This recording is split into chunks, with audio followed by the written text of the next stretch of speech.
이재명 정부가 첫 환경부 차관에 금한승 전 국립환경과학원장을 임명했습니다. 그런데 금 차관은 환경단체들이 강하게 반발하는 인사입니다. 금 차관이 윤석열 정부 시절 4대강 녹조 문제를 축소 왜곡했고 이재명 정부의 핵심 환경 공약인 4대강 재자연화를 제대로 수행할 수 없다고 보기 때문입니다. 보도에 신병철 기자입니다.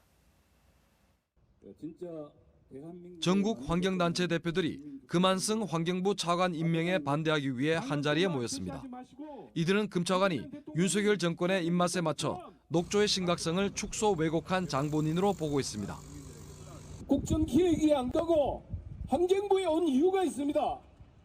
환경부에 온 것은 환경부가 윤석열 정권의 물환경 정책을 지금도 준동하고 있습니다.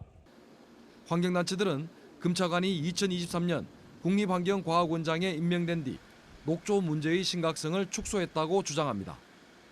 2023년 11월 환경단체가 낙동강 인근 지역 공기에서 녹조 독성 물질이 검출된 사실을 발표했지만 국립환경과학원은 자신들의 조사에서는 녹조 독소가 나오지 않았다고 부인했습니다. 하지만 더불어민주당 이수진 의원은 당시 국립환경과학원이 낙동강에서 공기 중 녹조 독소 조사 자체를 하지 않은 것으로 확인했습니다. 물정책 내란이 여전히 늘공에 의해 진행 중이라는 것은 이재명 정부가 이를 제대로 통제하지 못하거나 할 의사가 없다는 증거이기도 하다. 특히 국립환경과학원은 2022년 9월 대구의 가정집 수돗물 필터에서 남세균 DNA가 검출되었는데도 이를 축소 은폐했습니다.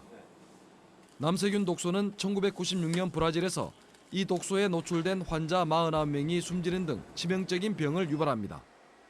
이 때문에 남세균 DNA가 검출되면 역학조사를 통해 원인 규명을 하고 대책을 반드시 수립해야 합니다. 그런데도 국립환경과학원은 남세균을 인체에 무해한 녹조류인 코코믹사라고 발표하며 아무런 문제가 없다고 국민들을 속였습니다. 그것도 모자라 관련 내용을 보도한 대구 MBC를 상대로 정정보도 청구 소송을 내며 언론의 재갈을 물리려고 했습니다. 하지만 1심부터 대법원까지 모두 패소했고 재판 과정에서 국립환경과학원이 남세균 PCR 검사를 제대로 하지 않은 사실이 드러났습니다.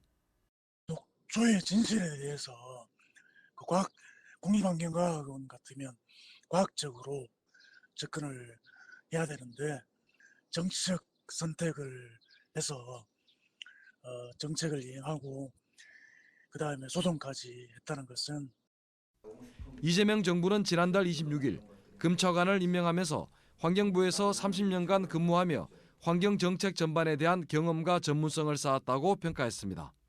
금 차관은 자신에 대한 환경단체의 비판과 논란에 대해 아무런 입장 표명도 하지 않고 있습니다. MBC 뉴스 신병철입니다.